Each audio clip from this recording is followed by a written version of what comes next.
If you saw my last video of the birthday cake for my cousin, this is the cake that went along with it for her husband.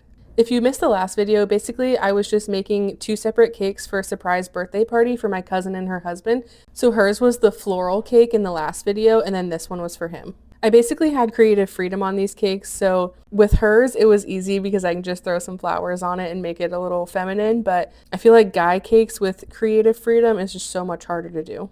His cake flavor was chocolate infused with espresso, so I wanted to be able to incorporate the mocha buttercream on the outside, so I knew it was going to be half more of a custom decorated cake and half more of a dessert style cake. He really enjoys singing and playing his guitar, so another one of my cousins suggested that we did this close-up little detail of the main part of a guitar, and then the rest of it was just going to be the dessert style. By dessert style, I just mean that the icing and the decorations on the outside just reflect the flavor of the cake, and it's not necessarily a specific decoration.